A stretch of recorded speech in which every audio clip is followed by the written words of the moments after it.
Bueno, hola a todos, ¿cómo están? En esta oportunidad vamos a leer con Paula el cuento que tienen que preparar para el proyecto interdisciplinario, Un amigo raro, de José María Merino.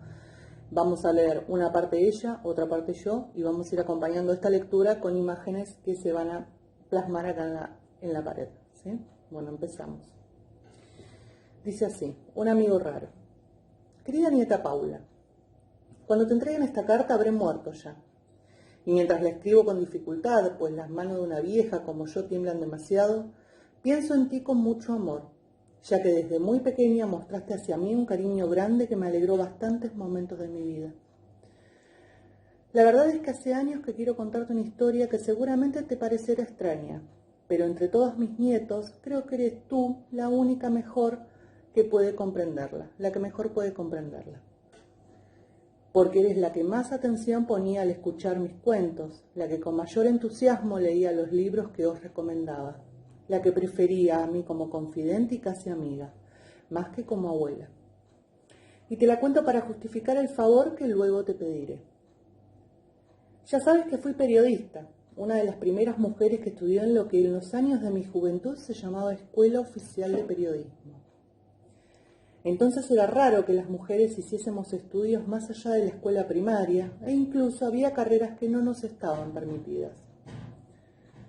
Pero yo tenía un tío abuelo, el famoso Jerónimo del que tanto habéis oído hablar, el que tuvo que exiliarse a México cuando la guerra civil, que había ejercido el periodismo. Me encantaba releer sus artículos y crónicas, que mi madre conservaba recortadas y pegadas en un álbum que guardo todavía y estaba decidida a ser periodista como él. De manera que hice el bachillerato y al acabarlo ingresé en aquella escuela de periodismo donde tuve buenos amigos y empecé a establecer relaciones con el ambiente de la prensa. Y cuando terminé los estudios comencé a colaborar en un periódico que se llamaba Madrid y que tenía su sede en un edificio precioso de la calle General Pardiñas. Con el tiempo el periódico fue prohibido por el gobierno de Franco y hasta volaron el edificio con dinamita, para que te hagas una idea de cómo se las gastaban entonces. El caso es que, según te he dicho, inicié mi colaboración con aquel periódico, al principio escribiendo artículos sobre las cosas más diversas, desde la llegada de la primavera o el Día de Reyes, o los aniversarios de los escritores clásicos, con frecuentes impresiones sobre la vida cotidiana en la capital. Y la gente parecía complacida con mis escritos. Hoja volandera. Había titulado yo la columna en la que se publicaba el artículo que les entregaba cada 15 días y que me retribuían con 100 pesetas de las de entonces, hasta que un día me llamó el director para proponerme otro tipo de colaboración. Te diré que, aparte de estudiar el bachillerato, yo había aprendido taquigrafía y mecanografía, pues para una chica que quisiese trabajar entonces eran habilidades imprescindibles. El director, que me había visto muchas veces en la redacción pasando a máquina mis artículos, me propuso hacerme cargo de una máquina nueva que acababan de instalar, un teletipo alemán, al parecer de último modelo. Ya sé que no es usted una simple mecanógrafa, señorita Bullón, me dijo muy fino, pues valoro la calidad de sus artículos. Y esta colaboración que le propongo no excluye que siga usted publicando en nuestro periódico su hoja volandera. Pero vista su destreza mecanográfica, es usted la persona ideal para hacerse cargo del nuevo teletipo. A su pericia manual se une su excelente formación periodística, de manera que nadie como usted para hacer una primera valoración de la información que nos llegue. Además, eso supondrá que entrará usted en plantilla. Y su remuneración no será la de una simple mecanógrafa, se lo aseguro. Como ves, querida nieta Paula, aquel señor era muy amable y decía aquello de la pericia manual, la excelente formación periodística, con una naturalidad que daba gusto oírlo. Así fue como me hice cargo de aquel aparato que era un gran avance en el mundo de la telegrafía. A primera vista parecía una simple máquina mecanográfica un poco más grande de lo habitual, unos 50 centímetros de alto, 30 de ancho y 60 de fondo. Pero en ella, al escribir el texto sobre el papel que envolvía el rodillo, se iba triando a la vez un mensaje mediante perforaciones en una cinta estrecha, que luego era descifrada por una maquinita lectora para retransmitirla. De la misma manera, los mensajes que llegaban se descifraban por medio de un sistema lector similar que los convertía en palabras comunes y corrientes en aquel papel de rodillo. Lo cierto fue que trabajar en aquel teletipo era un Siemens de color gris y formas suavemente redondeadas. Resultó una experiencia muy interesante. No te imaginas cuántas noticias llegaban a través de él, aunque luego muchas de ellas no pudiésemos publicarlas por prohibición de la censura. Cuando yo empecé a hacerme cargo del servicio, se acababa de hacer la primera prueba con la bomba de hidrógeno, la entonces llamada bomba H, que según decían podría suponer el fin de la humanidad. Además, estábamos en plena guerra de Corea y llegaban continuamente noticias de lo contrapuesto de desplazamientos de los adversarios alrededor del paralelo 38. Y en pocos años estalló la guerra de la independencia en Argel, la insurrección antisoviética en Budapest, la segunda guerra árabe-israelí. Cuando dejé de trabajar en aquel periódico por mi matrimonio con tu abuelo y mi marcha de Madrid, lo que supuso el fin de mi carrera periodística, acababa de ocurrir en China lo que se llamó la Gran Hambruna. Como me interesaba tanto el flujo de las noticias que el teletipo transmitía, a veces trabajaba en la redacción más tiempo del que me correspondía. Una noche, cuando ya no quedaba casi nadie y yo había descifrado ya las últimas cintas recibidas y me disponía a marchar, el teletipo llamó mi atención. El aparato despedía un sonido que llamábamos campana, que tenía diferente intensidad conforme a la urgencia del mensaje. En aquel caso, el mensaje parecía muy urgente, pero el aviso solamente sucedió un breve repiqueteo. Y cuando descifré la cinta solamente ponía ¿cómo te llamas?, sin que hubiese ninguna referencia de la estación emisora.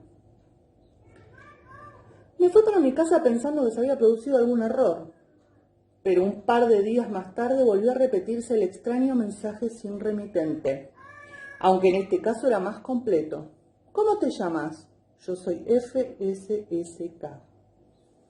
La cosa ya me resultó extraña, porque tampoco había ninguna señal de remitente, pero no hice nada. Sin embargo, el peculiar mensaje se repitió una tercera vez, ahora más acucioso. ¿Cómo te llamas? Yo soy FSSK. Necesito hablar contigo. Esta vez decidí decírselo a Fermín, el colega de la redacción con el que tenía más confianza. Le mostré el mensaje y le informé de que era la tercera vez que aparecía y que no procedía de ninguna estación. Mi colega lo estuvo mirando un rato y luego se echó a reír. Marina, guapa, alguien te está queriendo tomar el pelo. FSSK es el modelo del teletipo. FSSK 2186-1. Míralo, está en la etiqueta. Una bromita, sin duda. No sé cómo han logrado que no aparezca el emisor, pero hay gente que no tiene más que hacer. La verdad es que aquello no me hizo gracia, querida Paula, porque yo estaba muy entregada a mi tarea y me parecía que cualquier intromisión en el trabajo del teletipo podía causar algún problema en la comunicación de las noticias. Se lo conté al director y los técnicos de la casa Siemens vinieron a revisar el teletipo para intentar saber qué había pasado o descubrir el origen de aquellos mensajes. Pero no lo consiguieron y yo continué con mi trabajo habitual.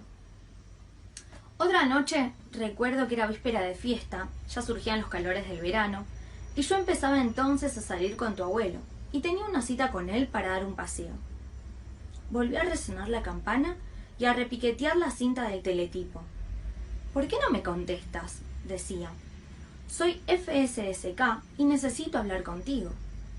Por un impulso, me puse a escribir en el teletipo sin elegir ningún destinatario. Hola FSSK, me llamo Marina. ¿Qué es lo que quieres? Marina, amiga Marina, dijo el mensaje que contestaba el mío. ¿Eres tú quien escribe en mis teclas? Querida nieta Paula, lo que te cuento no es una invención ni una fantasía.